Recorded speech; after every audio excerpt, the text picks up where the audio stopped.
Welcome to 360 Tamil. இன்னைக்கு இந்த வீடியோல நம்ம எந்த படத்தோட எக்ஸ்பிளனேஷன் பத்தி பார்க்க போறோம்னா, தமிழ்ல இந்த வருஷம் வெளியான ஹாட் ஸ்பாட் அப்படின்ற படத்தை பத்தி தான் பார்க்க போறோம். இது ஒரு ஆந்தாலஜி படம்னு சொல்லலாம். மொத்தமா இதுல 4 கதை இருக்கும். 4 கதையும் டிஃப்ரெண்ட் கதையா தான் இருக்கும்.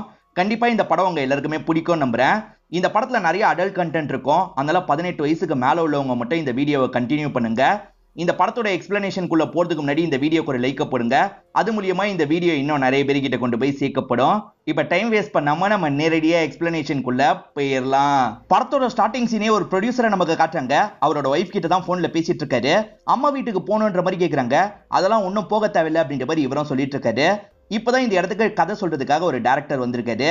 இந்த ப்ரொடியூசர் இருக்காருல, எனக்கு ரொம்ப நேரம்லாம் டைம் இல்ல, நான் வெளியே கிளம்பணும், 10 நிமிஷத்துக்குள்ள இன்ட்ரெஸ்டிங்கா ஒரு கதை சொல்லு, நான் படம் பண்றதை பத்தி யோசிக்கிறேன் அப்படின்ற மாதிரி சொல்றாரு. படத்தோட ஸ்டார்டிங்கே நியூஸ்ல வர்ற மாதிரி சில விஷயங்களை காட்டுன்ற மாதிரி டைரக்டர் சொல்லிட்டாரு. 30 வயசு நபர் 23 வயசு பொண்ணை ரேப் பண்ணிடுறாரு. ரேப் பண்ண நபரே தான் கல்யாணம் பண்ணிக்கணும் அப்படின்ற மாதிரி தீர்ப்பு வந்துருது. அதே சமயம் மயிலாப்பூர்ல ஒரு குறிப்பிட்ட கேஸ்ட சேர்ந்தவங்க போகக்கூடாது அப்படின்ற மாதிரி ஒரு சட்டம் வந்துருது. இதை தாண்டி கல்யாண காது குத்துக்கெல்லாம் விதவையா இருக்கவங்க வரக்கூடாது அப்படின்ற மாதிரி ஒரு சட்டம் வந்துருது. இதெல்லாம் கேட்கிற ப்ரொடியூசருக்கு ஒண்ணுமே புரியல. மேற்கொண்டு என்னாச்சு சொல்லுப்பா, இன்ட்ரெஸ்டிங்கா இருக்குன்ற மாதிரி கேட்கிறாரு. அதுக்கப்புறம் தெரிஞ்சுக்கணும்னா தியேட்டருக்கு வந்து படத்தை தான் பார்க்கணும் அப்படின்ற மாதிரி இவர் சொல்லிட்டாரு. என்ன இப்படி சொல்றான்ற மாதிரி ப்ரொடியூசர் பாக்குறாரு. இல்ல சார், இந்த மாதிரி ட்ரெய்லரை நம்ம விட்டோம்னா கண்டிப்பா படம் பார்க்கறதுக்கு எல்லாருமே வருவாங்க. இந்த காலத்து பசங்க அப்படிதான் விரும்புறாங்க, அதனால தான் சொன்னேன் அப்படின்ற மாதிரி சொல்லிட்டாரு. அதெல்லாம் இருக்கட்டும், சரி நீ மேற்கொண்டு கதையை சொல்லுப்பான்னு கேட்கிறாரு. இந்த இடத்துல தான் இவரும் கதையை சொல்ல ஆரம்பிக்கிறாரு. கதையோட பேரு ஹாப்பி மேரிட் லைஃப் அப்படின்றது. இப்ப விஜய்னு ஒருத்தரையும் அவரோட லவ்வர் தன்யான்னு ஒருத்தவங்களையும் காட்டுறாங்க. இவங்க 2 பேருமே போன்ல பேசிட்டு இருக்காங்க. இவங்க பல வருஷமா லவ் பண்ணிருப்பாங்க. வீட்லயும் பேசி சம்மதம் வாங்கிடுறாங்க. நாளைக்கு 2 பேரோட வீட்லயும் கலந்து பேசலாம் அப்படின்ற மாதிரிலாம் யோசிச்சுட்டு இருக்காங்க. அப்பன்னு பார்த்து தனியா இருக்காங்கல்ல, இப்ப கல்யாணம் உடனே வேணுமான்னு யோசிக்கிறேன், கொஞ்ச நாள் ஆகட்டுமே அப்படின்ற மாதிரி சொல்லிட்டாங்க. என்ன திடீர்னு இப்படி பேசுற, ஏற்கனவே பேசினது தானே, என்ன பிரச்சனைன்னு சொல்லு, அதை வேணா பேசி சால்வ் பண்ணிக்கலாம் அப்படின்ற மாதிரி சொல்லிட்டாரு. அந்த பிரச்சனையை உனக்கு சொன்னாலும் புரியாது, நீ பரவாயில்ல விடு, நாளைக்கு நாங்க வரோம் பாத்துக்கலாம் அப்படின்ற மாதிரி சொல்லிட்டாங்க. ஓகேன்ற மாதிரி இவரை இந்த இடத்துல படுத்து தூங்குறாரு. இப்ப காலையில இவரோட அம்மா தான் இவரை எழுப்பி விடுறாங்க. அம்மா இருக்காங்கல்ல, ஒரு அப்பா எப்படி பேசுவாங்களோ அந்த மாதிரி பேசிட்டு இருக்காங்க. அப்பதான் ஒரு விஷயம் நமக்கு தெரிய வருது. இந்த இடத்துல டோட்டலா எல்லாமே வித்தியாசமா இருக்கு. ஏன்னா அப்பதான் இந்த இடத்துல தாலி எல்லாம் கட்டி இருக்காரு. லேடிஸ் தானே டீ காஃபி எல்லாம் போட்டு எடுத்துட்டு வருவாங்க. ஆனா இந்த இடத்துல விஜயோட அப்பா தான் அந்த விஷயத்தெல்லாம் பண்ணிட்டு இருக்காரு. அதே சமயம் தன்யா வரன்ற மாதிரி சொன்னாங்க பாத்தீங்களா, அவங்க மாப்பிள்ளை வீட்டை சேர்ந்தவங்க மாதிரி வந்திருக்காங்க. இவர் பொண்ணு மாதிரி எல்லாருக்குமே காஃபி டீ எல்லாம் தந்துட்டு இருக்காரு. தன்யாவோட அம்மா தான் கல்யாண சம்பந்தமா எல்லா விஷயத்தையும் பேசிட்டு இருக்காங்க. அதாவது வரதட்சணையை பத்தி எல்லாம் பேசிட்டு இருக்காங்க. அதே சமயம் கல்யாணத்துக்கு அப்புறம் வேலைக்கு போறது நல்லா இருக்காது, வேலைக்கு எல்லாம் போக வேணாம் அப்படின்ற மாதிரி சொல்லிட்டாங்க. நான் போறேனே, எனக்கு அந்த வேலை ரொம்ப முக்கியம் அப்படின்ற மாதிரிலாம் இவர் சொல்லிட்டாரு. பெரியவங்க பேசிட்டு இருக்கும் போது நீ எதுக்கு நடுவுல பேசுற, பேசாம இரு அப்படின்ற மாதிரி பையனை கண்ட்ரோல் பண்றாங்க. சம்பந்தி நீங்க சொன்ன மாதிரியே பண்ணிக்கலாம், கல்யாணத்துக்கு அப்புறம் இவன் வேலைக்கு எல்லாம் போக மாட்டான் அப்படின்ற மாதிரி சொல்லிட்டாங்க. சரின்ற மாதிரி இந்த இடத்துல எல்லாத்தையும் பேசி முடிச்சிடுறாங்க. இப்ப 2 பேருக்குமே நல்லபடியா கல்யாணம் நடக்குது. தன்யா இருக்காங்கல்ல, அவங்க தான் விஜய் கழுத்துல தாலியெல்லாம் கட்டுறாங்க. பொண்ணு தானே மாப்பிள்ளை வீட்டுக்கு போவாங்க. இந்த இடத்துல மாப்பிள்ளை பொண்ணு வீட்டுக்கு வந்துடுறாரு. அந்த வீட்டுக்கு வந்தோன்னே எல்லாமே இவருக்கு புதுசா இருக்கு. அங்க இருக்க லேடிஸ் எல்லாம் அதை செய் இதை செய்யன்ற மாதிரி சொல்லிட்டாங்க. என்னடா இப்படி வந்து மாட்டிக்கிட்டோம் அப்படின்ற மாதிரிலாம் இவர் யோசிக்கிறாரு. ஆனா தன்யாவும் இவரும் லவ் பண்ணி தானே கல்யாணம் பண்ணிருக்காங்க. தன்யா நைட் இவர் கூட சந்தோஷமா ரொமான்ஸ் எல்லாம் பண்ணிட்டு இருக்காங்க. இப்ப விடிய காலையிலேயே யாரோ கதவை தட்டுறாங்க. யாருன்னு இவர் கதவை திறந்து பாக்குறாரு. மாமனார் தான் வந்திருக்காரு. காலையிலேயே வேலையெல்லாம் ஆரம்பிக்கணும் வாங்கன்ற மாதிரி கூப்பிடுறாரு. இப்ப 2 பேருமே சேர்ந்த மாதிரி வீட்டு வேலையெல்லாம் பார்க்க ஆரம்பிக்கிறாங்க. பத்திரமா போயிட்டு வாடின்ற மாதிரி விஜயும் தன்யாவை அனுப்பி விடுறாரு. இவர் வாடின்னு கூப்பிட்டார்ல, அந்த விஷயத்த மாமனார் கவனிச்சிடுறாரு. பொண்டாட்டியே இந்த மாதிரி வாடின்லாம் கூப்பிடக்கூடாது, வாங்க போங்கன்னு கூப்பிடணும் அப்படின்ற மாதிரி சொல்லிட்டாரு. சரின்ற மாதிரி விஜயும் ஏத்துக்கிறாரு. விஜயும் அப்பா வீட்டுக்கு போயிட்டு வரணும்னு நினைக்கிறாரு. மாமியார் கிட்ட பர்மிஷன் கேட்கிறாரு. இல்ல நம்ம சொந்தக்காரங்களாம் வரப்போறாங்க, அதனால அப்புறமா போய்க்கலாம், இப்பெல்லாம் வேணாம் அப்படின்ற மாதிரி மாமியார் அவாய்ட் பண்ணிடுறாங்க. சாரிப்பா விட மாட்டாங்க அப்படின்ற மாதிரி இவர் அப்பா கிட்ட பேசிட்டு இருக்காரு. அப்ப மாமனார் இருக்காருல, இங்க வான்ற மாதிரி கூப்பிடுறாரு. இவரும் வேகமா அந்த இடத்துக்கு வந்துடுறாரு. போன் பேசிட்டு இருக்க மாமனாரும் தண்ணி எடுத்து தான் கேட்கிறாரு. பக்கத்திலே தான் தண்ணி இருக்கு, அந்த தண்ணியை இவர் எடுத்து தராரு. உன் அப்பா தண்ணியை பக்கத்துல வச்சுக்கிட்டே என்ன எடுத்து தர சொல்றாரு அப்படின்ற மாதிரி சொல்றாரு. அதுக்குள்ள மாமனாருக்கும் மருமகனுக்கும் முட்டிருச்சா, சரி விடு அப்படின்ற மாதிரி இவங்க சமாதானம் பத்திட்டு இருக்காங்க. இப்பயும் மாமனார் இந்த இடத்துக்கு வந்துடுறாரு. மோட்டர் சுவிட்ச் போட்டா ஆஃப் பண்ண மாட்டியா, ஆஃப் பண்ணாம தண்ணி எல்லாம் வேஸ்ட் ஆயிடுச்சு அப்படின்ற மாதிரி பயங்கரமா கோவப்படுறாரு. அதே சமயம் விஜய் பிளேட் எல்லாம் கழுவி வச்சிருப்பாரு. பிளேட்டை கூட சரியா கழுவ மாட்டியா அப்படின்ற மாதிரி மாமனார் கோவப்படுறாரு. மாமியார் எப்பெல்லாம் டார்ச்சர் பண்ணுவாங்களோ அந்த மாதிரி மாமனார் டார்ச்சர் பண்ணிட்டு இருக்காரு. இந்த நாள் 2 பேருமே வெளியே போலாம்னு நினைச்சிருப்பாங்க. எனக்கு காஃபி மட்டும் போட்டு எடுத்துட்டு வரியா அப்படின்னு விஜய் கேட்கிறாரு. சரின்ற மாதிரி தன்யாவும் காஃபி போடுறதுக்காக போயிடுறாங்க. அந்த இடத்துல தன்யா காஃபி போடுறத அப்பா பாத்துறாரு. நீ என்ன காஃபி போடுறதுக்கு வந்திருக்க, ஏன் அவன் வரமாட்டானா அப்படின்ற மாதிரிலாம் பேசிட்டு இருக்காரு. இதனால இவர் இருக்காருல, வேகமா அந்த இடத்துக்கு வந்துடுறாரு. சாரி மாமா, நானே எல்லாத்தையும் பாத்துக்கிறேன் அப்படின்ற மாதிரி இங்க இருந்து தன்யாவை அனுப்பி விட்டுறாரு. தன்யா வேலையை முடிச்சுட்டு வரும்போது அம்மாவும் அப்பாவும் கோவமா உட்காந்துட்டு இருக்காங்க. வர தன்யாக்கு ஒண்ணுமே புரியல. என்னாச்சு அப்படின்ற மாதிரி கேக்குறாங்க. உன் புருஷன் என்ன தெரியுமா பண்ணி வச்சிருக்கான், தாலியை கலட்டி வச்சிருக்கான் அப்படின்ற மாதிரி கோவமா சொல்லிட்டு இருக்காங்க. ஏன் அப்படின்ற மாதிரி இவங்க ரியாக்ஷன்லயே கேக்குறாங்க. குளிக்கும் போது கழட்டி வச்சிட்டேன் அப்படின்ற மாதிரி அவர் சொல்லிட்டாரு. குளிக்கும் போது தானே கழட்டி வச்சான், விடுங்க அப்படின்ற மாதிரிலாம் இவங்க சொல்லிட்டு இருக்காங்க. இப்ப அப்பா இருக்காருல, இது மட்டும் பிரச்சனை இல்லம்மா, எல்லாமே பிரச்சனை தான். ஒரு வேலையை ஒழுங்கா செய்ய மாட்டான், சாப்பாடு டேஸ்டா செய்யல, பரவாயில்லன்னு விட்டுட்டேன். ஆனா சின்ன சின்ன வேலை கூட சொதப்புனா எப்படி, இவனோட அப்பா என்னதான் சொல்லி கொடுத்தாருன்னு தெரியல அப்படின்ற மாதிரி கோவமா பேசிட்டு இருக்காரு. என்ன பத்தி பேசுங்க, என் அப்பாவை பத்தி பேசாதீங்க அப்படின்ற மாதிரி விஜய் கோவப்படுறாரு.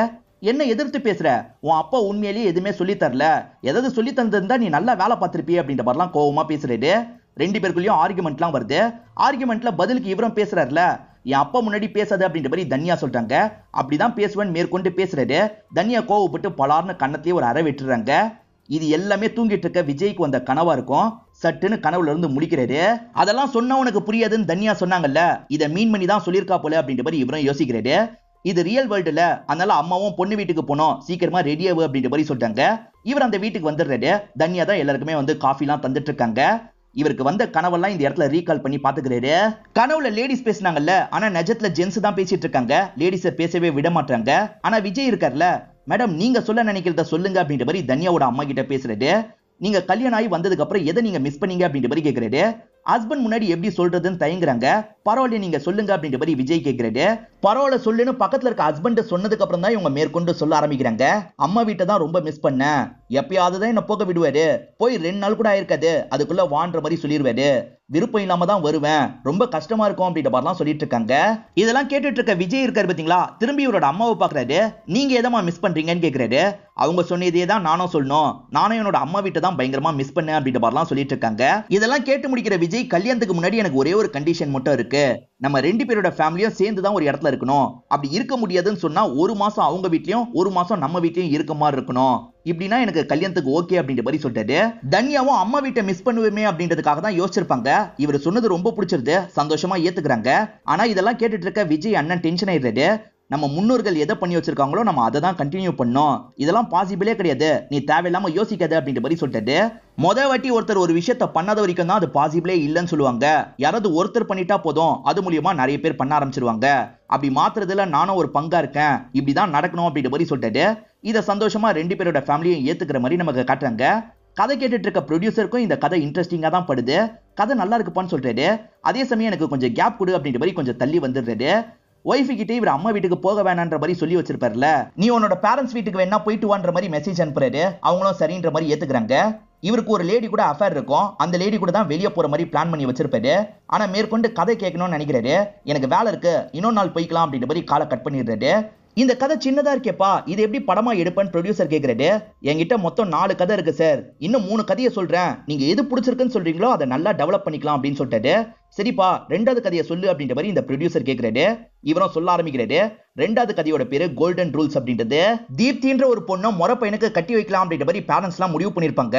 ஆனா தீப்தி இருக்கால, நான் ஒரு விஷயத்த உங்ககிட்ட சொல்லணும், நான் லெஸ்பியனு, எனக்கு பொண்ணுங்களை தான் பிடிக்கும், பவித்ரான்னு ஒரு பொண்ணை தான் நான் லவ் பண்றேன், ப்ளீஸ் எங்க 2 பேரை சேர்த்து வைங்க அப்படின்ற மாதிரி சொல்லிட்டாங்க. இதை கேட்கிற பேரண்ட்ஸ் செம்மையா டென்ஷன் ஆயிடுறாங்க. என்னடி பண்ணி வச்சிருக்க அப்படின்ற மாதிரி அம்மாவும் இவங்களை போட்டு அடிச்சிட்டு இருக்காங்க. ப்ளீஸ்மா அடிக்காத அடிக்காதன்ற மாதிரி இவ சொல்லிட்டு இருக்கா.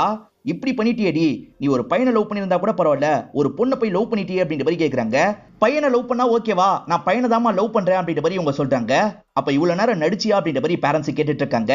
இப்ப நடிச்சு இவங்க சம்மதம் வாங்கிட்டாங்கல்ல, இதை பத்தி இவங்களோட பாய் ஃப்ரெண்டு சித்தார்த் கிட்ட சொல்றாங்க. எப்படி இந்த ஐடியா தோணுச்சு அப்படின்ற மாதிரி அவர் கேட்கிறாரு. முதல்ல ஒரு பெரிய ஷாக்கை குத்துட்டா இது ஒரு ஷாக்கா தெரியாது, அதனால தான் இந்த மெத்தடை ஃபாலோ பண்ண அப்படின்ற மாதிரிலாம் இவங்க சொல்லிட்டாங்க. இப்ப முறை பையனை எப்படி சமாளிக்கிறது அப்படின்ற மாதிரி கேட்கறாங்க. பேரண்ட்ஸே சமாளிச்சாச்சு, முறை பையனை சமாளிக்கிறதா கஷ்டம், ஈஸியா சமாளிச்சிடலாம் அப்படின்ற மாதிரி சித்தார்த்து சொல்லிட்டாரு. இப்படியே நாட்கள்லாம் ஓட ஆரம்பிக்குது. சித்தார்த்து இதுக்கு முன்னாடி இவங்களை வீட்டுக்கு கூட்டு வந்திருக்க மாட்டாரு, இப்பதான் வாட்டியா கூட்டு வர்றாரு. சித்தார்த்தோட பேரண்ட்ஸ்க்கு இதை பத்திலாம் தெரியும், அதனால பேரண்ட்ஸும் இந்த பொண்ணு கிட்ட நார்மலா பேசிட்டு இருக்காங்க. உன் ஃபேமிலியை பத்தி சொல்லுமா அப்படின்ற மாதிரி கேட்க ஆரம்பிக்கிறாங்க. இவங்க அப்பாவோட ஃபேமிலியை பத்தி தெளிவா சொல்லிட்டாங்க. அம்மாக்கு ஃபேமிலின்னு சொல்லிக்க பெருசா இல்ல, ஏன்னா லவ் பண்ணி தான் கல்யாணம் பண்ணிக்கிட்டாங்க, வீட்டை எதிர்த்து தான் இந்த கல்யாணம் நடந்தது அப்படின்ற மாதிரிலாம் சொல்லிட்டாங்க. பேச பேச சித்தார்த்தோட அம்மா முகம் டோட்டலா மாறிடுது. இப்ப ரூம்குள்ள இருந்து போட்டோவெல்லாம் எடுத்துட்டு வராங்க. இந்த கல்யாணம் நடக்காதுன்னு சொல்லிட்டாங்க. ஏன் எதுக்குன்ற மாதிரி சித்தார்த்து கேட்கிறாரு. ஏன்னா இவ உனக்கு தங்கச்சி முறை வரணும் அப்படின்ற மாதிரி சொல்லிட்டாங்க. 2 பேருமே பயங்கரமா ஷாக் ஆயிடுறாங்க. உன் அம்மா தான் என்னோட தங்கச்சி, வீட்டை எதிர்த்து கல்யாணம் பண்ணதுனால ஃபேமிலியை ஒதுக்கி வச்சிட்டோம், இதான போட்டோன்ற மாதிரி காட்டுறாங்க. ஆமான்ற மாதிரி தீப்தி சொல்லிட்டாங்க.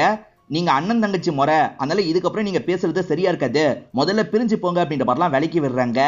இவங்க ரெண்டு பேரும் எப்படி மீட் பண்ணி பழகுனாங்க அப்படின்றத நமக்கு காட்டுறாங்க. பாருக்கு வெளியே தீப்தி வெயிட் பண்ணிட்டு இருக்காங்க. தனியா பாருக்குள்ள விட மாட்டாங்களாம். என் கூட கொஞ்சம் வர முடியுமா அப்படின்ற மாதிரி சித்தார்த் கேக்குறாரு. சரி ஹெல்ப் பண்ணுவோன்ற மாதிரி தான் இவங்க கூட உள்ள வந்திருப்பாங்க. உள்ள வந்து இவங்க சோகமா உட்காந்துருப்பாங்க. ஆனா சித்தார்த் இருக்காரு பாத்தீங்களா, இவங்க கிட்ட பேச்சு கொடுக்குறாரு. இவர் பேசுறது பிடிச்சிருக்கும். அப்படிதான் இவங்க ரெண்டு பேருமே லவ் பண்ண ஆரம்பிச்சிருப்பாங்க. எனக்கு கல்யாணத்துல சுத்தமா விருப்பமே கிடையாது. ஆனா என் மாமா பையன் கூட நிச்சயதார்த்தம் எல்லாம் பண்ணி வச்சிட்டாங்க. எனக்கு ஒன்னதான் பிடிச்சிருக்கு அப்படின்ற மாதிரி அவங்களும் லவ் வெளிப்படுத்துறாங்க. இப்ப இவர் இருக்காரு பாத்தீங்களா, இவர் யாருன்றதை வெளிப்படுத்துறாரு. நான் டிடெக்டிவ் தான். உன்னோட மாமா பையன் தான் உன்னை பத்தி விசாரிக்கிறதுக்காக என்ன அனுப்பி வச்சான். தெரியாம உன் கூட பழக ஆரம்பிச்சிட்டேன். உன்னை பிடிக்கவும் ஆரம்பிச்சிருச்சு அப்படின்னு சொல்லிட்டாரு. இப்படிதான் இவங்க ரெண்டு பேருமே லவ் பண்ணி சேர்ந்தாங்கன்னு காட்டுறாங்க. ரெண்டு பேருமே சேர்றதுக்கு ஏதாவது வழி இருக்கா அப்படின்ற மாதிரி எல்லார்கிட்டயும் பேசி பாக்குறாங்க. அப்படிலாம் சேரவே கூடாது, அதெல்லாம் பெரிய தப்பாயிடும் அப்படின்ற மாதிரி எல்லாருமே சொல்லிட்டு இருக்காங்க. இதனால இவங்க ரெண்டு பேருமே தனித்தனியா சூசைட் பண்ணிக்கிட்டா என்ன அப்படின்ற மாதிரி யோசிக்கிறாங்க. இப்ப கழுத்துல கத்திய வச்சு அறுக்கிறதுக்காக போறாங்க. என்ன நடக்குதுன்னு காட்டாமே நமக்கு கட் பண்ணிடுறாங்க. அண்ணன் தங்கச்சின்னு தெரியாம லவ் பண்ணிட்டாங்க. இல்ல இவங்க தப்பு என்ன இருக்கு, இவங்க சாவர்தான் ஒரே வழியான்ற ஒரு கேள்வியோட இந்த படத்தை முடிச்சிடுறோம் அப்படின்ற மாதிரி சொல்லிட்டாரு. இதை கேட்கிற ப்ரொடியூசருக்கும் இந்த கதை ரொம்ப புதுசா படுது. நான் ரெஸ்ட் மட்டும் யூஸ் பண்ணிட்டு வந்துடுறேன்ப்பா அப்படின்ற மாதிரி அங்க இருந்து எந்திரிச்சு போயிடுறாரு. அப்பதான் இந்த டைரக்டரோட லவ்வர் கிட்ட இருந்து கால் வருது. இவரும் அட்டன் பண்ணி பேச ஆரம்பிக்கிறாரு. எந்த கதை சொல்லி முடிச்சிருக்கேன்னு கேக்குறாங்க. கோல்டன் ரூல்ஸ் தான் சொல்லி முடிச்சிருக்கேன் அப்படின்ற மாதிரி இவர் சொல்லிட்டாரு. என் அப்பா ஷாக் ஆயிருப்பாரு அப்படின்ற மாதிரி அவங்க கேக்குறாங்க. ஆக்சுவலா ப்ரொடியூசரோட பொண்ணு தான் இவரோட லவ்வர் போல. அவங்க கிட்ட தான் பேசிட்டு இருக்காரு. இவரை பொறுத்த வரைக்கும் ஒரு முஸ்லீமா இருப்பாரு. அப்பா லவ்வுக்கு எதிர்ப்பு தெரிவிக்க வாய்ப்பு இருக்குல்ல. அவர்கிட்ட ஒரு 4 கதையை சொல்லி எப்படியாவது அவரோட மனசை மாத்தலான்னு வந்திருக்காரு. கவலைப்படாத, கண்டிப்பா மனசை மாத்திடுவேன் அப்படின்ற மாதிரி சொல்லிட்டாரு. இங்கதான் படத்தோட இன்டர்வல் வர மாதிரி நமக்கு காட்டுறாங்க. நீ சொன்ன 2 கதையும் எனக்கு பிடிச்சிருக்கு, இன்னும் 2 கதை இருக்கிறதா சொன்னல, அதையும் சொல்லு அப்படின்ற மாதிரி கேட்கிறாரு. ஹீரோ இருக்காருல, தக்காளி சட்னி அப்படின்ற மாதிரி சொல்லிட்டாரு. என்னப்பா டிஃபன் ஏதாவது சாப்பிடணுமா அப்படின்ற மாதிரி ப்ரொடியூசர் கேட்கிறாரு.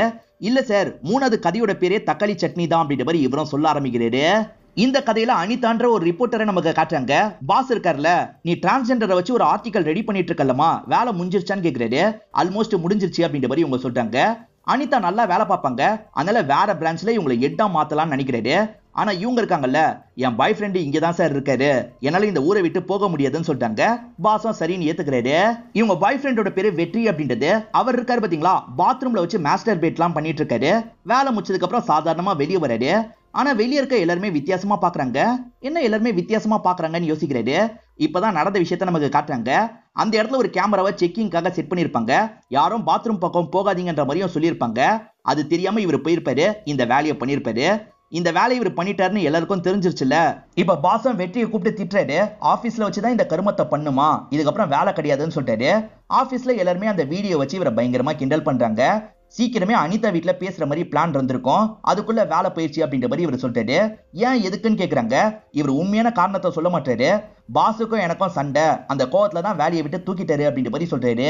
சீக்கிரமா ஒரு நல்ல வேலைக்கு போயிட்டு அப்பதான் வீட்டுல வந்து பேச முடியும் அப்படின்ற மாதிரி சொல்றாங்க. நீ கவலைப்படாத, நம்மளது 10 வருஷம் ட்ரூ லவ், சீக்கிரமாவே வேலையை பிடிச்சி வீட்டுல வந்து பேசுறேன் அப்படின்ற மாதிரி சொல்றாரு. எது 10 வருஷம் ட்ரூ லவ் அப்படின்ற மாதிரி இவரோட ஃப்ரெண்டு பயங்கரமா சிரிக்கிறாரு. இவ்வளவு லவ் பண்றனா எதுக்காகடா 2-3 பொண்ணுங்களை பயங்கரமா சைட் அடிக்கிறேன்னு கேக்குறாரு. சைட் அடிக்கிறது வேற, லவ் பண்றது வேற. நான் அனிதாவை பயங்கரமா லவ் பண்றேன், மத்த பொண்ணுங்களை சைட் அடிக்கிறேன்னா அது வெறும் லஸ்ட் தான். லவ்வுக்கும் லஸ்ட்டுக்கும் நிறைய வித்தியாசம் இருக்கு அப்படின்ற மாதிரிலாம் ஃப்ரெண்டு கிட்ட சொல்றாரு. வேலையை விட்டே 2 மாசம் ஆயிடுச்சு, இன்னும் இவருக்கு வேலை கிடைக்காம கஷ்டப்பட்டு இருக்காரு. இப்ப பீச்சில் உட்காந்து இருக்கும் போது ஒரு அண்ணன் எதர்ச்சியா இந்த இடத்துக்கு வந்து இவர்கிட்ட நார்மலா பேச்சு கொடுக்குறாரு. 2 பேருமே போக போக ஜாலியா பேசிக்கிறாங்க. அந்த அண்ணன் வேலையை பத்தி கேட்கும் போது வேலை இல்லைன்னு சொல்றாரு. எனக்கு தெரிஞ்ச ஃப்ரெண்ட் ஐடி கம்பெனில தான் இருக்கான், நம்பர் கொடுப்பா, நான் வேணா ஹெல்ப் பண்றேன்னு சொல்லிட்டாரு. சரின்ற மாதிரி இவரும் அவருக்கு நம்பர்லாம் தந்துடுறாரு. வெற்றியோட அக்காக்கு இப்பதான் கல்யாணம் பேசி முடிச்சிருப்பாங்க. செலவுக்கு ஏகப்பட்ட காசுலாம் தேவைப்படுது. இந்த மாதிரி நேரத்துல வேலைக்கு போகாம இருக்கியடா, சீக்கிரமா ஒரு வேலைக்கு போன்ற மாதிரி அம்மா சொல்றாங்க. நான் போக மாட்டேன், நான் சொல்றேன், எங்கேயும் கிடைக்க மாட்டேங்குது அப்படின்ற மாதிரி இவர் கோவப்படுறாரு. நீயும் உன்னோட அப்பாவும் சொல்றதை புரிஞ்சுக்க மாட்டீங்க, எப்ப பாரு கோவம் தான் படுவீங்கன்ற மாதிரி இவங்க புலம்புறாங்க. இப்ப தெரிஞ்ச அண்ணன் கால் பண்ணிட்டாரு. வேலை விஷயமா பேசிட்டேன்ப்பா, ஒரு வாரத்துல உனக்கு நல்ல விஷயம் நடக்க வாய்ப்பு இருக்கு, நீ எனக்கு வேற ஒரு ஹெல்ப் பண்ணும். ஒரு வயசு பையன் எனக்கு தேவைப்படுதுப்பா. ஒரு ஆன்டிக்கு கால் பாயா தான் அந்த பையன் போனோம், 20,000 ரூபாய் வரைக்கும் கிடைக்கும், உன் ஃப்ரெண்ட்ஸ்ல யாராவது இருந்தா சொல்லுன்னு சொல்லிட்டாரு. இவரும் சரின்ற மாதிரி காலை கட் பண்ணிடுறாரு. 20,000 ரூபாய் கிடைக்குமா, நம்மளே ஏன் போகக்கூடாது அப்படின்ற மாதிரிலாம் இந்த இடத்துல யோசிக்க ஆரம்பிக்கிறாரு. சரி நம்மளே போலான்ற மாதிரி முடிவே எடுத்துடுறாரு. அந்த அண்ணனுக்கு கால் பண்ணி நான் வேணா வரட்டுமான்னு கேக்குறாரு. சரின்ற மாதிரி அந்த அண்ணனும் ஏத்துக்கிறாரு. வெற்றியும் நல்லா குளியல போட்டுறாரு. அந்த அண்ணன் சொன்னாரு பாத்தீங்களா, அதே மாதிரி அந்த ரூம் வந்துடுறாரு. அங்க ஒரு ஆன்டி தான் இருக்காங்க. அவங்க இருக்காங்கல்ல, போய் குளிச்சுட்டு வா அப்படின்ற மாதிரி சொல்லிட்டாங்க. நான் வரும்போதே குளிச்சுட்டு தான் வந்தேன்னு சொல்லிட்டாரு. இருந்தாலும் ஸ்வெட் எல்லாம் இருக்கும், போய் குளிச்சுட்டு வான்னு சொல்றாங்க. சரின்ற மாதிரி இவரும் குளிக்கிறதுக்காக போயிடுறாரு. இப்ப குளிச்சு முடிச்சிட்டோம், ட்ரெஸ்ஸோட வந்திருக்காரு. நீ என்ன இன்டர்வியூக்கா வந்திருக்க, எதுக்காக ட்ரெஸ்ஸை போட்டிருக்க, நான் சொல்லும் போது ட்ரெஸ்ஸை ஒவ்வொன்னா கலட்டணும், புரிஞ்சதா? கலட்ட ஆரம்பி அப்படின்ற மாதிரி சொல்றாங்க. இவரும் வெக்கப்பட்டுக்கிட்டே கலட்ட ஆரம்பிக்கிறாரு.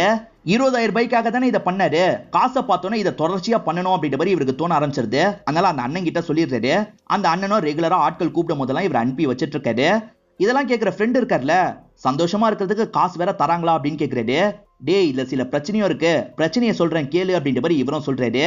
இவர் சிலர் கூட ஒன்னா இருக்கிறதுக்காக போறாரு பாத்தீங்களா, அவங்களுக்கு இவர் மேல ஒரு அஃபெக்ஷன் வந்து கல்யாணம் பண்ணிக்கலாமான்ற மாதிரிலாம் கேட்பாங்க. இவர் தான் சமாளிக்கணும். அதே மாதிரி ஒன்னா இருக்கும் போது சிலரோட ஹஸ்பண்ட்ஸ் வந்துருவாங்க. இவர் பயந்து தெரிச்சுலாம் ஓடி இருப்பாரு. இதை பத்தி எல்லாம் ஃப்ரெண்டுக்கு புரிய வைக்கிறாரு. இவர் ஐபோன்லாம் வாங்கியிருப்பாரு. என்னடா ஐபோன்லாம் வாங்கியிருக்க, வேலை கிடைச்சிருச்சான்ற மாதிரி லவ்வர் கேட்கறாங்க. ஃப்ரெண்டு கூட சேர்ந்து பிசினஸ் பண்றேன், அதுல நிறைய காசு வருது அப்படின்ற மாதிரி இவரும் சொல்லிட்டாரு. இப்ப அந்த அண்ணன் இருக்காரு பாத்தீங்களா, ஒரு ஹோட்டல் ரூமுக்கு போ, ஒரு ஆன்டி இருப்பாங்க அப்படின்ற மாதிரி சொல்லிட்டாரு. சரிண்ணா அப்படின்ற மாதிரி இவர் ரூம் நம்பர்லாம் கேட்டு வச்சுக்கிறாரு. அந்த அண்ணன் சொன்ன மாதிரியே ஒரு ரூம் வந்துடுறாரு. அங்க இருக்க ஆன்டி தூங்கிட்டு இருக்காங்க. எழுப்பலாம் நினைக்கிறாரு. அதுக்குள்ள அவங்க திரும்பி படுக்கிறாங்க. பார்த்தா அந்த இடத்துல இவரோட அம்மா தான் இருக்காங்க. இதை பாக்குற இவருக்கு தூக்கி வாரி போட்டுது. இவரும் இங்க இருந்து கிளம்பணும் அப்படின்ற மாதிரி வேகமா கிளம்புறாரு. இவர் பார்த்த விஷயத்த நம்ப முடியல. பயங்கரமா இவர் ஃபீல்லாம் பண்ணிட்டு இருக்காரு. இப்பதான் ஆடியன்ஸ்க்கு ஒரு விஷயத்தை ரிவீல் பண்றாங்க. அது என்னன்னா, அவர் போக சொன்னது 157, ஆனா இவர் போன ரூம் 187. சரி, எதுக்காக இங்க அம்மா படுத்திருக்காங்கன்னு ஒரு கேள்வி வரும் பாத்தீங்களா. அம்மா ஃப்ரெண்ட்ஸ் கூட தான் இந்த இடத்துக்கு வந்திருப்பாங்க. இங்க ஒரு பார்ட்டி போல ஜாலியா என்ஜாய் பண்றதுக்காக எல்லாருமே வந்திருக்காங்க. உன் ஹஸ்பண்ட் ஃபங்க்ஷனுக்குலாம் விட மாட்டாரு, என்ன சொல்லிட்டு வந்த அப்படின்ற மாதிரி கேக்குறாங்க. நான் திருப்பதிக்கு போறதா சொல்லிட்டு வந்துட்டேன் அப்படின்ற மாதிரி அவங்க சொல்றாங்க. அப்படியே கட் பண்ணி இந்த இடத்துல இவரை காட்டுறாங்க. வீட்டுக்கு வந்த இவரும் அம்மா எங்கன்னு கேக்குறாரு. ஃப்ரெண்ட்ஸ் கூட திருப்பதிக்கு போறதா சொல்லியிருந்தா அப்படின்ற மாதிரி அப்பா சொல்லிட்டாரு. ஏமாத்திட்டு தான் அந்த இடத்துக்கு போயிருக்காங்கன்ற மாதிரி இவர் யோசிக்கிறாரு. 157ல இருக்க லேடி இருக்காங்கல்ல, நீ சொன்ன மாதிரி யாருமே வரலன்ற மாதிரி சொல்லிட்டாங்க. அதே மாதிரி என் ரூம்ல இருந்த காசெல்லாம் காணோம், நீ சொன்ன பையன் தான் வந்து திருடி இருக்க வாய்ப்பு இருக்குன்னு நினைக்கிறேன் அப்படின்ற மாதிரி சொல்லிட்டாங்க. இதனால அவர் என்ன பண்றாருன்னா, ஹீரோ நம்பருக்கு கால் பண்றாரு. ஆனா இதுக்கப்புறம் இந்த புரோக்கரோட காலை அட்டனே பண்ணக்கூடாது அப்படின்ற மாதிரி இவரும் சுவிட்ச் ஆஃப் பண்ணிடுறாரு. இப்ப வெற்றி காலையில லேட்டாயும் தூங்கிட்டு இருக்காரு. அம்மாவும் எவ்வளவு நேரம்டா தூங்கு அப்படின்ற மாதிரிலாம் இவரை திட்டி எழுப்பி விடுறாங்க. இவருக்கு அம்மாவை பார்க்கும் போது கோவமா இருக்கு. வேணும்ட்டே அவங்க கிட்ட கோவப்பட்டுக்கிட்டே இருக்காரு. வெற்றி கால் எடுக்க மாட்டாருல, அதனால அவர் தான் திருடி இருக்காரு அப்படின்ற மாதிரி இந்த புரோக்கர் நினைக்கிறாரு. எங்க பார்த்தாலும் சொல்லுங்கடா அப்படின்ற மாதிரி சொல்லிட்டாரு. இப்ப ஆட்கள் இருக்காங்கல்ல, இந்த பகுதியில அவன் பைக்ல வந்துட்டு இருக்கான்ற மாதிரி சொல்லிட்டாங்க. உடனே கிளம்பணும் அப்படின்ற மாதிரி யோசிக்கிறாரு. ஆக்சுவலா வெற்றி அவரோட அம்மா கூட தான் பைக்ல வந்துட்டு இருக்காரு. வழியிலேயே பைக்கை நிறுத்திடுறாரு. என்னடா கடைக்கு போகாம இங்கேயே நிறுத்திட்ட அப்படின்ற மாதிரி அம்மா கேக்குறாங்க. ஏமா இந்த மாதிரிலாம் பண்ணீங்க அப்படின்ற மாதிரி இவர் கோவமா கேக்குறாரு. என்ன பண்ணன்னு கேக்குறாங்க. நேத்து எங்க போனீங்கன்னு கேக்குறாரு. இவங்களும் திருப்பதின்னு சொல்லிட்டாங்க. பொய் சொல்லாதீங்க, எனக்கு உண்மை தெரிஞ்சிருச்சு அப்படின்ற மாதிரி சொல்றாரு. நான் இப்படி போனதுக்கு உன்னோட அப்பா தான் காரணம் அப்படின்ற மாதிரி இவங்க சொல்றாங்க. அதாவது அப்பா கிட்ட பர்மிஷன் கேட்டா அவர் விட மாட்டாரு, அதனால தான் போய் சொல்லி ஃப்ரெண்ட்ஸ் கூட போனன்றத சொல்ல வராங்க. ஆனா இவர் தப்பா புரிஞ்சுக்கிறாரு. இல்லம்மா இதெல்லாம் தப்பு, இதெல்லாம் நீங்க பண்ணக்கூடாது அப்படின்ற மாதிரி கோவப்பட்டு இருக்காரு. இதெல்லாம் நடந்துட்டு இருக்கும் போது கரெக்டா அந்த புரோக்கர் இருக்காரு பாத்தீங்களா, இவர்கிட்ட பேசுறதுக்காக வந்துடுறாரு. இப்ப தள்ளி கூப்பிட்டு தான் அவர்கிட்ட பேச ஆரம்பிக்கிறாரு. எதுக்காகடா அங்க இருந்து பணம் காசெல்லாம் திருடுன அப்படின்ற மாதிரி கேக்குறாரு. நான் இவங்களை பார்த்தோன்னே கிளம்பி போயிட்டேன், நான் எப்படி நகை காசெல்லாம் திருடி இருப்பேன், நான்லாம் திருடல அப்படின்ற மாதிரி சொல்லிட்டு இருக்காரு. இவங்கள பத்தி எதுக்காக பேசிட்டு இருக்க, நான் அந்த லேடியை பத்தி கேட்கிறேன் அப்படின்ற மாதிரி புரோக்கர் சொல்லிட்டாரு. ஹீரோக்கு ஒரே கன்ஃபியூஷனா இருக்கு. இப்ப ரூம் நம்பரை சொல்லிட்டாரு. அப்பதான் புரோக்கர் தப்பான ரூமுக்கு போயிருக்க அப்படின்றத புரிய வைக்கிறாரு. நீ நகை எடுக்கலனா அப்ப யார் எடுத்தா அப்படின்ற மாதிரிலாம் அந்த புரோக்கர் இந்த இடத்துல யோசிச்சுட்டு இருக்காரு. இப்பதான் வெற்றிக்கு நடந்திருக்க விஷயம் புரியுது. சாரின்ற மாதிரி அம்மா கிட்ட சொல்றாரு. அம்மாக்கு என்ன நடந்ததுன்னே புரியல, ஏன் சாரி எல்லாம் கேட்கற அப்படின்ற மாதிரி கேட்டுட்டு இருக்காங்க. இவரை இந்த இடத்துல அவங்கள கட்டி பிடிச்சு அழுதுட்டு இருக்காரு. அந்த ரூம்க்கு அந்த லேடி நகைலாம் காணோம்னு சொன்னாங்கல்ல, ரூம் பாய் தான் எடுத்திருக்கான்றது தெரிய வந்திருக்கும். அவங்க கிட்ட இருந்து வாங்கிட்டேன் அப்படின்ற மாதிரிலாம் இவர்கிட்ட சொல்லிட்டாங்க. சாரிடா, நான் கூட ஒன்ன தப்பா நினைச்சிட்டேன் அப்படின்ற மாதிரி இவர் சொல்லிட்டாரு. வேற ஒருத்தவங்க அவங்க கிட்ட பேசணும்னு சொன்னாங்க, அதனால கூட்டு வந்திருக்கேன், அவங்க கிட்ட பேசிடு அப்படின்ற மாதிரி சொல்லிட்டாரு. பார்த்தா அந்த இடத்துக்கு அனிதா தான் வராங்க. அனிதா டிரான்ஸ்ஜெண்டரை பத்தி ஆர்டிகல் ரெடி பண்ணாங்கல்ல, அந்த மாதிரி மேல் எஸ்கார்ட்டை பத்தி எழுதணும்னு நினைச்சிருப்பாங்க. அது விஷயமா புரோக்கர் கிட்ட பேசியிருப்பாங்க. புரோக்கர் இவர்கிட்ட கூட்டு வந்திருக்காரு. அப்ப இவன் மேல் எஸ்கார்ட்டா அப்படின்ற மாதிரி இவங்க பயங்கரமா ஷாக் ஆயிடுறாங்க. இப்ப அவர் இருக்கார்ல, இவங்களை சமாதானம் பத்தி ஒரு இடத்துக்கு கூட்டு வந்துடுறாரு. காசு தேவை அதிகமா இருந்தது, அதனால தான் இப்படி பண்ணிட்டேன், என்ன மன்னிச்சிரு சாரின்ற மாதிரிலாம் கேட்டுட்டு இருக்காரு. இது வரைக்கும் இத்தனை லேடிஸ் கூட ஒன்னா இருந்துட்டு சாரின்னு கேட்டா விட்டுருவன்னு நினைக்கிறியா அப்படின்ற மாதிரி அனிதா கோவப்படுறாங்க. அனிதா, நீ தப்பா புரிஞ்சிட்டு இருக்க, அவங்க கூட நான் இருந்தது லஸ்ட் மட்டும்தான், லவ் என்னைக்குமே உன் கூட மட்டும்தான் அப்படின்ற மாதிரி சொல்றாரு. நீ சொல்றது சரிதான் அப்படின்ற மாதிரி அனிதாவும் இந்த இடத்துல ஏத்துக்கிறாங்க. அப்போ உன் கூட நான் லவ் மட்டும் வச்சுட்டு மத்தவங்க கூட லஸ்ட் வச்சாலும் உனக்கு பிரச்சனை இல்ல அப்படிதானே? உன் ஃப்ரெண்டு பிரசாத் இருக்கான்ல, அவன் மேல எனக்கு ஒரு கண் இருக்கு, அவன் கூட நான் சந்தோஷமா இருக்கணும், நீ தான் பேசி அவனை கூட்டு வர வைக்கணும். அப்படி வர வைக்கலன்னு வச்சுக்கோ, நீ என்னெல்லாம் பண்ணன்றதை உன்னோட பேரண்ட்ஸ் கிட்ட சொல்லிடுவேன், என்ன சொல்ற அப்படின்ற மாதிரி மிரட்டுறாங்க. இவர் ஃப்ரெண்டு பிரசாத் கிட்ட விஷயத்தெல்லாம் சொல்ல மாட்டாரு, நேரா வீட்டுக்கு கூட்டு வந்துடுறாரு. அவங்க இருக்காங்கல்ல, பிரசாத் நான் குளிக்க போறேன், நீயும் குளிச்சு ரெஃப்ரெஷ் ஆகணும்னா ஆயிக்கோ அப்படின்ற மாதிரி சொல்லிட்டு போறாங்க. என்னடா உன்னோட ஆளு என்ன மட்டும் குளிக்க சொல்றா, என் மேல என்ன ஸ்மெல் வருதா அப்படின்னு கேக்குறாரு. அவ அதுக்காக உன்னை குளிக்க சொல்ல, ஒன்னா இருக்கிறதுக்காக தான் குளிக்க சொல்றா அப்படின்ற மாதிரி இவர் விஷயத்தெல்லாம் சொல்லி புரிய வைக்கிறாரு. இதை கேட்கிற பிரசாத் பயங்கரமா இந்த இடத்துல ஷாக் ஆயிடுறாரு. இப்ப அனிதாவும் இந்த இடத்துக்கு வந்துடுறாங்க.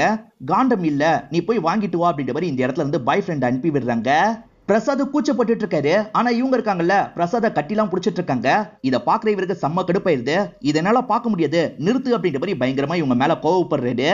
உனக்கு கண்டிப்பா கோவம் வரும்னு தெரிஞ்சுதான் இந்த விஷயத்த பண்ண. நேத்து என்னமோ பிலாசபிலாம் பயங்கரமா பேசுன, லவ் வேற லஸ்ட் வேறன்ட்டு. இப்ப மட்டும் அந்த பிலாசபிலாம் எங்க போச்சு? உனக்குனா வேற, பொண்ணுங்களுக்குனா வேற, அப்படிதானே அப்படின்ற மாதிரி கோவமா பேசுறாங்க. இவரால பதில் எதுவுமே பேச முடியல. ரெண்டு பேர் மனசளவுல மட்டும் ஒன்னா இருந்துக்கலாம், பிசிக்கலா யாரு கூடனாலும் இருந்துக்கலாம்னு சொன்னு வச்சுக்கோ, அது பேரு ஓபன் ரிலேஷன்ஷிப் அப்படின்றது. ஆனா நீ சொல்றது அதுவும் கிடையாது. நீ எப்படினாலும் இருந்துக்கலாம், ஆனா பொண்ணுனா இப்படிதான் இருக்கணும்னு நினைக்கிறது, இதான் தப்புன்ற மாதிரிலாம் அவர்கிட்ட சொல்லிட்டு இருக்காங்க. அவரால் எதுவுமே பேச முடியல. இதுதான் சார் கதை அப்படின்ற மாதிரி இந்த டைரக்டரும் சொல்லி முடிக்கிறாரு. என்ன இவன் சொல்ற கதைலாம் நம்ம லைஃப் கூட நிறைய ஒத்து போகுது அப்படின்ற மாதிரி ப்ரொடியூசர் யோசிச்சுட்டு இருக்காரு. நிறைய பேரால இந்த விஷயத்தை ரிலேட் பண்ணிக்க முடியும் சார், ஏன்னா நிறைய பேர் இப்படிதான் பண்ணிட்டு இருக்காங்க. நிறைய பேருக்கு செருப்பால அடிச்ச மாதிரி கூட இருக்கும்ன்ற மாதிரி சொல்லிட்டாரு. இந்த ப்ரொடியூசருக்கும் செருப்பால அடிச்ச மாதிரிலாம் தோணுது. இதெல்லாம் விட்டு தள்ளுப்பா, நாலாதான் ஒரு கதை இருக்குன்னு சொன்னல, அந்த கதையை சொல்லுன்னு ப்ரொடியூசர் கேட்கிறாரு. சரின்ற மாதிரி டைரக்டரும் சொல்ல ஆரம்பிக்கிறாரு. இந்த கதையை பொறுத்த வரைக்கும் ஒரு சின்ன பொண்ணை காட்டுறாங்க. அப்பாவும் அம்மாவும் அந்த பொண்ணுக்கு அடிபட்டு இருக்கிறதுனால வேக வேகமா ஒரு ஹாஸ்பிட்டல் வந்து சேர்க்கிறாங்க. ஃபேம் கேம்னு இந்த கதையோட டைட்டில போடுறாங்க. இந்த சின்ன பொண்ணு முறைப்படி மாமான்ற மாதிரி ஒரு பையனை கூப்பிடணும், ஆனா அண்ணா அண்ணான்ற மாதிரி கூப்பிட்டு இருக்கா. இதெல்லாம் கவனிக்கிற ஒய்ஃப் இருக்காங்கல்ல, என்ன அவ முறைப்படி மாமான் தானே கூப்பிடணும், அண்ணா அண்ணான்னு கூப்பிட்டு இருக்கா அப்படின்ற மாதிரி சொல்லிட்டாங்க. சின்ன பசங்களுக்கு அதெல்லாம் தெரியாதுல்ல, வளர்ந்ததுக்கு அப்புறம் தெரிஞ்சுப்பாங்க, நீ ஃப்ரீயா விடு அப்படின்ற மாதிரி ஹஸ்பண்ட் சொல்றாரு. இந்த ஹஸ்பண்ட் பேரு ஏழுமலை, ஒய்ஃபோட பேரு லட்சுமி அப்படின்றது. இவங்கள பொறுத்த வரைக்கும் ஒரு பொண்ணு ஒரு பையன் இருக்காங்க. ரெண்டு பேரையும் ஒரு டிவி ஆடிஷனுக்காக தான் இவங்க கூட்டு போக போறாங்க. இப்ப ஆட்டோல இவங்க எல்லாருமே சேர்ந்த மாதிரி கிளம்பி அந்த ஆடிஷன் நடக்கிற இடத்துக்கு வந்துடுறாங்க. தெரிஞ்சதை நடிச்சு காட்டுங்க அப்படின்ற மாதிரி சொல்லிட்டாங்க. பொண்ணோட பேரு மது அப்படின்றது. அவளும் சூப்பரா இந்த இடத்துல ஆக்ட்லாம் பண்றா. அடுத்ததா தம்பி நடிக்கிறதுக்காக வரான், அவனும் நல்லா நடிக்கிறான். அதனால ரெண்டு பேரையும் செலக்ட் பண்ணிடுறாங்க. சேனலை சேர்ந்தவங்களும் இவர் தான் கோஆர்டினேட்டர், இவர் சொல்ற மாதிரி கேட்டுக்கோங்கன்ற மாதிரி சொல்லிட்டாங்க. அவர் இருக்காரு பாத்தீங்களா, எந்தெந்த நாள்லாம் வரணும் அப்படின்றத அப்பா அம்மா கிட்ட சொல்றாரு. இவங்களும் கேட்டு வச்சுக்கிறாங்க. அப்படியே கட் பண்ணி பிரசன்ட்ல நடக்கிறத நமக்கு காட்டுறாங்க. ஆபரேஷன்லாம் பரபரப்பா நடக்குது. வெளியே வந்த டாக்டரும் சாரி காப்பாத்த முடியல அப்படின்ற மாதிரி சொல்லிட்டாங்க. இதை கேட்கிற அப்பாவும் அம்மாவும் இந்த இடத்துல உடஞ்சு போயிடுறாங்க. இப்ப பாஸ்ட்ல நடந்த விஷயத்த நமக்கு காட்டுறாங்க. அந்த மது இருக்கா பாத்தீங்களா, சூப்பரா பர்ஃபார்ம்லாம் பண்றா. இதனால ஒவ்வொரு ஸ்டேஜா இவ போயிட்டு இருக்கா. முதல்லாம் பேமெண்ட் தந்திருக்க மாட்டாங்க, இப்ப பேமெண்ட்ல இவங்க கிட்ட பேசிடுறாங்க. பொண்ணு ஆசைப்பட்டான்றதுக்காக போனை வாங்கி தந்துடுறாங்க. அதே சமயம் வீட்டுல கொசு தொல்லை ரொம்ப அதிகமா இருக்கு. பொண்ணு ரொம்ப கஷ்டப்படுறா. பொண்ணுக்காக வேற வீட்டுக்கு போனா என்னன்ற மாதிரி யோசிக்கிறாங்க. அதனால இவங்க புதுசா ஒரு வீட்டுக்கு குடி வந்துடுறாங்க. இப்ப பிரசன்ட்ல நடக்கிறத நமக்கு காட்டுறாங்க. பொண்ணோட பாடியை போஸ்ட்மார்ட்டம் பண்ணி பார்த்திருப்பாங்க. ஏதோ தெரிய வந்திருக்க போல போலீஸ் அதை பத்தி இவங்க கிட்ட சொல்லிட்டாரு. இதை கேட்கிற இவங்க ரெண்டு பேருமே ஷாக் ஆயிடுறாங்க. மேற்கொண்டு ஃபீல் பண்ணி இந்த இடத்துல அழுதுட்டு இருக்காங்க. இப்ப பொண்ணுக்கு செய்ய வேண்டிய இறுதி சடங்கெல்லாம் செஞ்சுட்டு இருக்காங்க. ஏழுமலை இருக்காரு பாத்தீங்களா, இன்னைக்கு ஃபைனல்ஸ் இருக்கு, நம்ம பையனுக்காக நம்ம போனோன்ற மாதிரி சொல்லிட்டாரு. இந்த நிலைமையில போனோம்னு சொல்றீங்களா, வேணான்ற மாதிரி ஒய்ஃப் சொல்லிட்டாங்க. இல்ல இல்ல, பையன் போலனா கஷ்டப்படுவான், நம்ம போலாம், சீக்கிரமா வா, ரெடி ஆகணும் அப்படின்ற மாதிரி சொல்றாரு. ஃபைனல்ஸை மட்டும் நேரடி ஒளிபரப்பு தான் பண்ணுவாங்க. இப்ப ஆங்கர் லேடி இருக்காங்க பாத்தீங்களா, மது இறந்து போனதை பத்தி சொல்லிட்டாங்க. மது இறந்து போனதுக்காக 2 நிமிஷம் மௌன அஞ்சலி செலுத்துவோம்னு சொல்றாங்க. எல்லாருமே 2 நிமிஷம் மௌன அஞ்சலி எல்லாம் செலுத்துறாங்க. அதே சமயம் மதுவோட பேரண்ட்ஸ்க்கு காசு தரணும் அப்படின்ற மாதிரி யோசிச்சிருப்பாங்க. காசு தரதுக்காக அப்பா வர வைக்கிறாங்க. இப்ப ஏழுமலையும் அந்த இடத்துக்கு வந்துடுறாரு. வந்தவரு சோகமா பேசுறாரு. சோகமா பேசிட்டு இருக்கவரு திடீர்னு அழ ஆரம்பிக்கிறாரு. என் பொண்ணு சாதாரணமா சாகல, என் பொண்ணை ரேப் பண்ணி தான் சாவடிச்சிருக்காங்க, இதுக்கு காரணம் என்னோட ஒய்ஃப் லட்சுமி தான் அப்படின்ற மாதிரி சொல்லிட்டாரு. இப்ப ப்ரோக்ராம்ல இருக்க எல்லாருமே பயங்கரமா ஷாக் ஆயிட்டு இருக்காங்க. அதே மாதிரி ப்ரோக்ராம லைவா பார்த்துட்டு இருக்காங்கல்ல, ஆடியன்ஸும் ஷாக் ஆயிட்டு இருக்காங்க. ப்ரோக்ராம சேர்ந்தவங்க அவரை தடுக்கணும் அப்படின்ற மாதிரி வேகமா கிட்ட வராங்க. ஆனா அவர் இருக்காரு பாத்தீங்களா, சடனா கத்தி எடுத்துடுறாரு. யாராவது பக்கத்துல வந்தீங்கன்னா நான் அறுத்துப்பேன், ஒழுங்கா பின்னாடி போங்கன்னு சொல்லிட்டாரு. வேற வழி இல்லாம பின்னாடி போறாங்க. மேற்கொண்டு அந்த இடத்துல ஏழுமலையும் நடந்த விஷயத்த பேசுறாரு. ஏழுமலை வேலைலாம் பார்த்துட்டு இருக்காரு. பொண்ணோட புது எபிசோட் வந்திருக்கு பாருங்கன்ற மாதிரி ஒய்ஃப் அனுப்பி விடுறாங்க. ஏழுமலையும் அந்த ப்ரோக்ராம பார்க்க ஆரம்பிக்கிறாரு. ஃபர்ஸ்ட் நைட்டை பேஸ் பண்ண மாதிரி தான் ஒரு ஸ்கிட் ரெடி பண்ணிருக்காங்க. அந்த ஸ்கிட்ல டபுள் மீனிங் டைலாக் நிறைய வருது. அதே மாதிரி கள்ளக்காதலை பத்திலாம் வருது.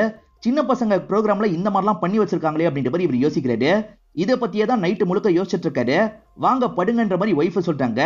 என்னடி ப்ரோக்ராம் அது, ஏன் இந்த மாதிரிலாம் பண்ணிட்டு இருக்காங்க, இதுக்கப்புறம் இந்த மாதிரி ப்ரோக்ராமுக்கு நம்ம அனுப்ப வேணாம் அப்படின்ற மாதிரி இவர் சொல்லிட்டு இருக்காரு. சின்ன பசங்க தானே, அவங்களுக்கு எங்க தெரிய போகுது அப்படின்ற மாதிரி கேக்குறாங்க. தெரியாம மது முன்னாடி ஒரு அசிங்கமான வார்த்தையை பேசிட்டேன், அது என்ன வார்த்தை என்ன வார்த்தைன்னு திரும்ப திரும்ப கேட்டுட்டு இருந்தா, இதெல்லாம் எனக்கு என்னமோ சரியா படல, நம்ம அனுப்ப வேணாம் அப்படின்ற மாதிரி சொல்லிட்டாரு. எல்லாரும் தானே பசங்களை அனுப்பி வைக்கிறாங்க, எல்லாருக்கும் தோணாதது உங்களுக்கு மட்டும் தோணுதா அப்படின்ற மாதிரி ஒய்ஃபை கேக்குறாங்க. நிறைய பேர் இப்ப தம் அடிக்க ஆரம்பிச்சிட்டாங்க. அதுக்காக தம் அடிக்கிறது நல்ல பழக்கமா மாறிடுமான்னு கேக்குறாரு. உங்ககிட்ட பேசி வேலைக்காவது, இதுக்கப்புறம் நீங்க கூடிய வர தேவையில்ல, நானே பசங்களை கூட்டு போற வேலையெல்லாம் பாத்துக்கிறேன் அப்படின்ற மாதிரி லட்சுமி சொல்றாங்க. இப்ப அவங்களே எல்லா விஷயத்தையும் பாத்துக்கிறாங்க. இதெல்லாம் இவர் கடுப்பா கவனிக்கிறாரு. பொண்ணு இருக்கா பாத்தீங்களா, இப்ப ஃபர்ஸ்ட் நைட்டை பத்திலாம் டவுட் கேட்டுட்டு இருக்கா. இத பாக்குற இவருக்கு கோவமா வருது. இத பத்திலாம் பேசக்கூடாது அப்படின்ற மாதிரி கண்ட்ரோல் பண்றாரு. இந்த ப்ரோக்ராம்ல கேமராமேனா வேலை பாக்குறவருக்கே கொஞ்சம் எல்லை மீறி போற மாதிரி தோணுது. மேடம் கொஞ்சம் அதிகமா போயிட்டு இருக்கு, நம்ம கம்மி பண்ணிக்கலாம் அப்படின்ற மாதிரிலாம் சொல்றாரு. இந்த ப்ரோக்ராம்க்கு டைரக்டர் நானு, நீ வெறும் கேமராமேன் மட்டும்தான், அந்த வேலையை மட்டும் பார்த்தா போதும் அப்படின்ற மாதிரி அவங்களும் கோவமா சொல்றாங்க. ஒரு பொண்ணு ஆங்கரிங் பண்ணிட்டு இருக்காங்கல்ல, ஒரு சின்ன பையன் கிட்ட முத்தம் கொடு அப்படின்ற மாதிரி ஃபோர்ஸ் பண்ணி முத்தம்லாம் வாங்கிட்டு இருக்காங்க. இந்த மாதிரி ப்ரோக்ராம் ஒவ்வொரு லெவலா போயிட்டு இருக்கு. இந்த பொண்ணு இருக்கா பாத்தீங்களா, 15 வயசு பையன் கூட சேர்ந்த மாதிரி தான் பிராக்டிஸ் எல்லாம் எடுத்துட்டு இருப்பா. அப்பன்னு பார்த்து கரண்ட் போயிருது. மது இருக்கால, அந்த 15 வயசு பையன்கிட்டயும் ஃபர்ஸ்ட் நைட்டை பத்திலாம் டவுட் கேட்டிருப்பா. அந்த பையன் இருக்கான் பாத்தீங்களா, இதான் சான்ஸ்ன்ற மாதிரி ரூம்ல வச்சு அந்த பொண்ணு கிட்ட தப்பா நடந்திருப்பான். அப்படி தப்பா நடந்ததுனால தான் இவங்க வேகமா ஹாஸ்பிட்டலுக்கு எல்லாம் கொண்டு போயிருப்பாங்க. ஏதோ கீழே விழுந்துட்டா அப்படின்ற மாதிரி தான் எல்லாருமே நினைச்சிருப்பாங்க. ஹாஸ்பிட்டல்ல போஸ்ட்மார்ட்டம் எல்லாம் பண்ணதுக்கு அப்புறம் தான் பொண்ணுக்கு ரேப் நடந்திருக்கு அப்படின்றது தெரிய வந்திருக்கும். அந்த 15 வயசு பையன் மேல மட்டும் முழு தப்பு இருக்குன்னு நான் சொல்ல மாட்டேன், அவனோட பேரண்ட்ஸ் மேல தான் தப்பு இருக்குன்னு சொல்லுவேன். அதே மாதிரி தான் லட்சுமி மேலயும் தப்பு இருக்குன்னு சொல்றாரு. இப்ப டைரக்டரும் கட் பண்ணும் அப்படின்ற மாதிரி நினைக்கிறாங்க. ஆனா கேமராமேன் இருக்கார்ல, யாரும் கேமராவை கட் பண்ணாதீங்க, நான் சொல்ற வரைக்கும் இது ஓடிக்கிட்டே தான் இருக்கணும் அப்படின்ற மாதிரி சொல்றாரு. லட்சுமி மேல என் மேல மட்டும் இல்ல, உங்க எல்லார் மேலயும் தப்பு இருக்கு அப்படின்ற மாதிரி இவர் மேற்கொண்டு பேச ஆரம்பிக்கிறாரு. இங்க சைல்டு வச்சு ப்ரோக்ராம் நடக்குதுன்னு நினைக்கிறீங்களா? கிடையவே கிடையாது, சைல்டு அபியூஸ் தான் நடந்துட்டு இருக்கு. ஒரு 10 வயசு பையன் கிட்ட 30 வயசு லேடி முத்தம் தான் கேக்குறாங்க. இது தப்பு கிடையாதா? எவ்வளவு பெரிய தப்பு அப்படின்ற மாதிரிலாம் கோவமா பேசிட்டு இருக்காரு. ஒரு சின்ன பொண்ணு விளையாட போறன்ற மாதிரி அம்மா கிட்ட சொல்லிருப்பா. இந்த ப்ரோக்ராம் உட்காந்து பாரு, பசங்க பட்டதெல்லாம் கத்துக்கோன்ற மாதிரி ஒரு அம்மா சொல்லியிருப்பாங்க. ஆனா இப்ப அம்மாவோட மனசே மாறிடுது. நீ விளையாடணும்னு சொன்னல, வெளியே போய் விளையாடுமா அப்படின்ற மாதிரி பொண்ணு அனுப்பி விட்டுறாங்க. இது எல்லாத்தையும் பேசின ஏழுமலையும் ஃபீல் பண்ணி அழுவுறாரு. ஒய்ஃபும் பக்கத்துல வந்து ஹஸ்பண்ட சமாதானப்படுத்துறாங்க. இதை கேட்டு முடிக்கிற ப்ரொடியூசர் இருக்காருல்ல, 4 கதையுமே எனக்கு பிடிச்சிருக்குப்பா, என்ன பண்றதுன்னு தெரியலன்னு சொல்லிட்டாரு. சார் 4மே சின்ன சின்ன கதையா இருக்குல்ல, 4த்தையும் சேர்த்து ஆந்தாலஜியா பண்ணிடலாம் சார், நல்லா இருக்கும் அப்படின்ற மாதிரி சொல்லிட்டாரு.